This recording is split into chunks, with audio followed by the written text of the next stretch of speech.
The New York Times is now calling Pennsylvania a disinformation battleground.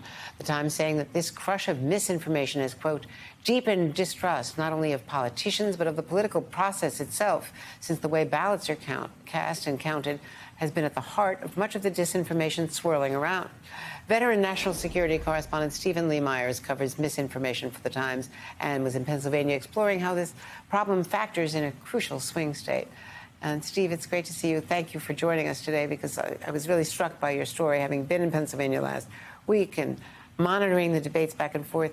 We're going to hear the president address this in part tonight when he talks about the challenge for voters to separate fact from fiction, and we don't know what we're believing. Walk us through some of the examples you saw in that critical race in Pennsylvania. What's so striking about Pennsylvania, though maybe not unique, is that there's just so much disinformation out there. I mean, anywhere you look, really, you face the challenge of separating, fact from fiction.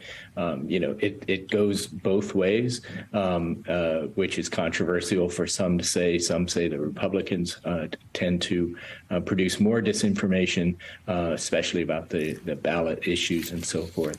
But honestly, in any direction, you will see false posts, accusations that are not founded on reality. And some of them, go viral, and they reach tens of thousands, even millions of voters. And a lot of people are monitoring this. The social media platforms try to address it. They try to de-emphasize the virality of some of these posts, but the fact is they can't keep up. And so anywhere you go, you're going to encounter, anywhere you look online, but also offline, you're going to be encountering a swirl of accusations. And it's hard, I think, for ordinary people to keep track of what's real and what's not. And it can be so petty as to a false claim from Republicans that John Fetterman had a tattoo of the Crips, the L.A. criminal gang, which he does not, to a Photoshop of Dr. Oz supposedly kissing his footprint or handprint, I guess it would be, on the Hollywood Hall of Fame. His star in Hollywood, yes.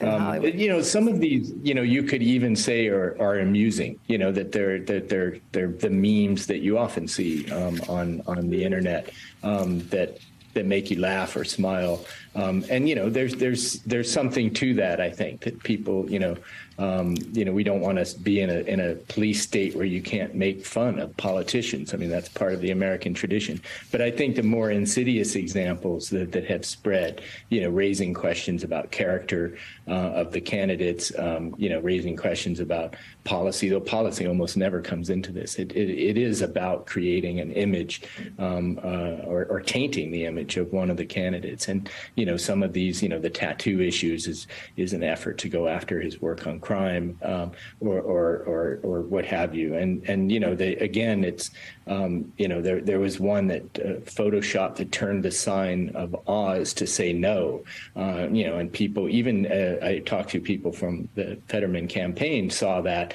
and also chuckled about it, but also were careful not to try to retweet that. So, and, that went viral, and millions of people saw that. And, whether or not they believed it is almost beside the point. It's now out there, in the atmosphere. And nearly a million people, 907,000 Pennsylvanians have already voted with mail-ins, and there's also a lot of misinformation about mail-in balloting. And Donald Trump has already tried to say that the results in Pennsylvania will not be real, and as he did last time. We were all there watching the laborious hand count, which, all the court said was not necessary, that there really was no fraud there. Stephen Lee Myers, you're really digging into something that's so important, especially as we approach this election. So thank you very much.